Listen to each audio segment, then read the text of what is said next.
നമസ്കാരം, പ്രേമരാജൻ മുന്നാട്. അപ്പോൾ ഈ ഫേസ്ബുക്കിൽ പോസ്റ്റ് ഇട്ടപ്പോൾ ചില ആളുകൾ വന്നിട്ട് കമ്മ്യൂണിസ്റ്റ് വിരുദ്ധൻ, പാർട്ടിയെ നന്നാക്കാൻ വരുന്നവർ, പാർട്ടിയെ തകർക്കാൻ ശ്രമിക്കുന്നവർ എന്നൊക്കെ പറഞ്ഞിട്ട് ഭയങ്കര പ്രചരണം കമൻറ്റുകൾ രേഖപ്പെടുത്തിയിട്ടും അല്ലാതെയും പറയുന്നുണ്ട്. അവരോട് പറയാനുള്ളത്, ഞാനൊരാളോ അല്ലെങ്കിൽ ഒരുപാട് ആളുകളോ ഫേസ്ബുക്കിൽ പോസ്റ്റ് ഇട്ടതുകൊണ്ട് അല്ലെങ്കിൽ സോഷ്യൽ മീഡിയയിൽ വന്ന് അഭിപ്രായം പറഞ്ഞതുകൊണ്ട് ഒരു പ്രസ്ഥാനവും തകർന്നു പോകില്ല. പ്രത്യേകിച്ച് CPM തകരില്ല. മാധ്യമങ്ങൾ വാർത്ത ചമച്ചതുകൊണ്ട് ഒരു പാർട്ടിയും തകർന്നു പോകില്ല. പ്രത്യേകിച്ച് CPIM, ഇടതുപക്ഷ ജനാധിപത്യ മുന്നണി. ഉദാഹരണങ്ങളുണ്ട്. പക്ഷേ ഇതിനെ തകർക്കാൻ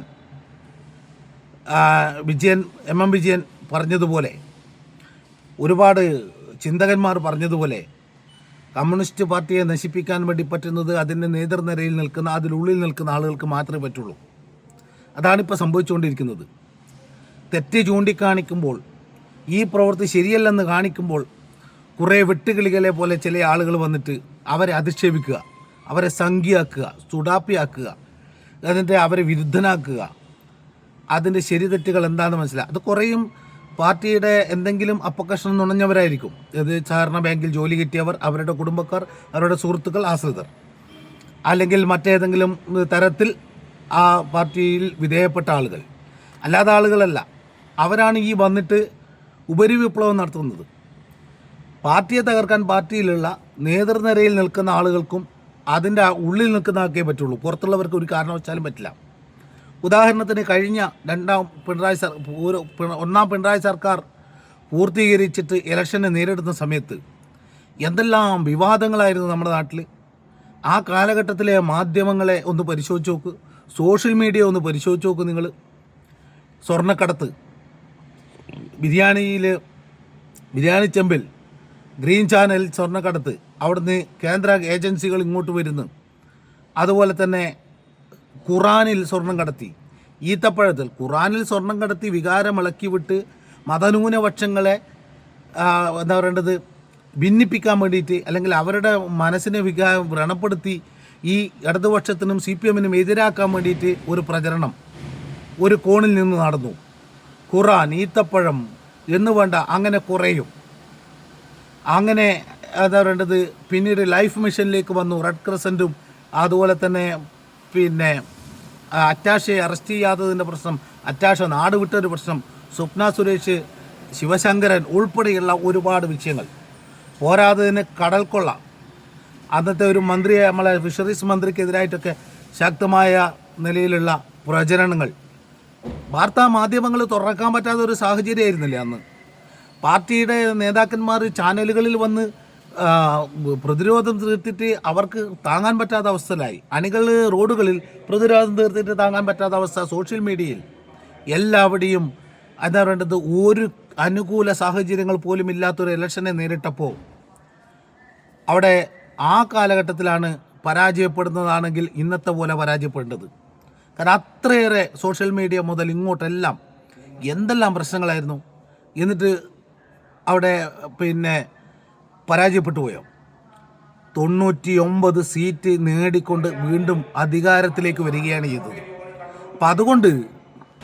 അപ്പം അതുകൊണ്ട് സോഷ്യൽ മീഡിയയിലോ അല്ലെങ്കിൽ മാധ്യമങ്ങളിലോ ഒരു വാർത്ത വന്നതുകൊണ്ടൊന്നും ഒരു പ്രസ്ഥാനത്തെയും തകർക്കാൻ കഴിയില്ല. പ്രത്യേകിച്ച് ഇടതുപക്ഷത്തെ CPMനെ തകർക്കാൻ കഴിയില്ല. പിന്നെ ആരാണ് തകർത്തത്? ഇതിൻ്റെ നേതൃനിരയിൽ നിൽക്കുന്ന ആളുകൾ. സ്വജനപക്ഷപാതം, തങ്ങൾക്ക് ഇഷ്ടപ്പെട്ട ആളുകളെ നിയമിച്ചു.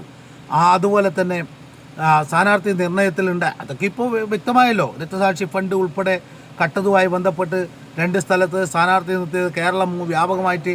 അതുപോലെ തന്നെ അന്നത്തെ ഇലക്ഷന് നേതൃത്വം കൊടുത്ത ആളുകളുടെ ചില പ്രസ്താവനകൾ, ഇതൊക്കെയാണ് ഇതിനകത്ത് പ്രശ്നം വന്നിട്ടുള്ളത്.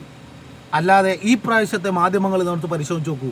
ഇടതുപക്ഷം വീണ്ടും അധികാരത്തിൽ വരും, 3-0 വരും, ഹാട്രിക് അടിക്കും, പിണറായി വിജയൻ തന്നെ മുഖ്യമന്ത്രിയാകും എന്നൊക്കെ പറഞ്ഞുകൊണ്ട് ഇതുവരെ നമ്മൾ അനുകൂലിക്കാത്ത മാധ്യമങ്ങൾ പോലും അനുകൂലിച്ചിട്ടുണ്ടായിരുന്നു. പക്ഷേ റിസൾട്ട് വന്നപ്പോൾ 102 സീറ്റിൽ UDF അധികാരത്തിൽ വന്നു. അന്ന് VD സതീശനെയായിരുന്നു മാധ്യമങ്ങൾ മുഴുവനും കുറ്റപ്പെടുത്തിയത്. നുണേശൻ, വനവാസത്തിന് പോകുന്നവൻ എന്നൊക്കെ പറഞ്ഞിട്ട്. അവസാനം വന്നത് എങ്ങനെയാണ്? ജനത്തിന് ചിന്തിക്കാനുള്ള വിവരമുണ്ട്. അവരെ മാധ്യമങ്ങളിലോ സോഷ്യൽ മീഡിയയിലെ പിന്നെ വീഡിയോ കണ്ടിട്ടല്ല അവർ വോട്ട് ചെയ്യുന്നത്. ഇത്തവണ എന്താണ് സംഭവിച്ചത്, അതാണ് നമ്മൾ ചിന്തിക്കേണ്ടത്.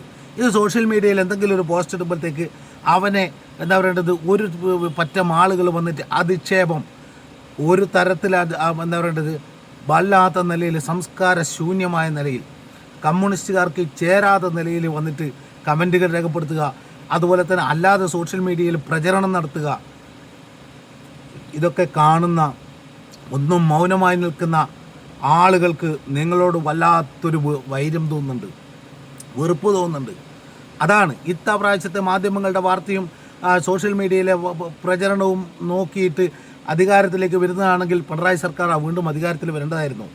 പക്ഷേ വി.ഡി. സതീശനാണ് അധികാരത്തിൽ വന്നത്. അപ്പോൾ അതുകൊണ്ട് മാധ്യമ വാർത്ത ചെയ്തുകൊണ്ടോ ഫേസ്ബുക്കിൽ വീഡിയോ ഇട്ടുകൊണ്ടോ അല്ല, ആദ്യം അതിനകത്ത് ഒരുപാട് പ്രശ്നങ്ങളുണ്ട്, ഒരുപാട് കളകളുണ്ട് പറിച്ചു മാറ്റാൻ. അതൊക്കെ ചെയ്താൽ മാത്രമേ ഇനിയെങ്കിലും ഇതിന് രക്ഷപ്പെടാൻ കഴിയുള്ളൂ. അല്ലാതെ സോഷ്യൽ മീഡിയയിൽ ഇപ്പോൾ പ്രേമരാജൻ വീഡിയോ ഇട്ടതുകൊണ്ട് പാർട്ടി അങ്ങ് തകർന്നു പോകുന്നു എന്ന് പറഞ്ഞു കഴിഞ്ഞാൽ അങ്ങനെയൊന്നും തകർന്നു പോകുന്ന ഒരു പ്രസ്ഥാനമല്ല.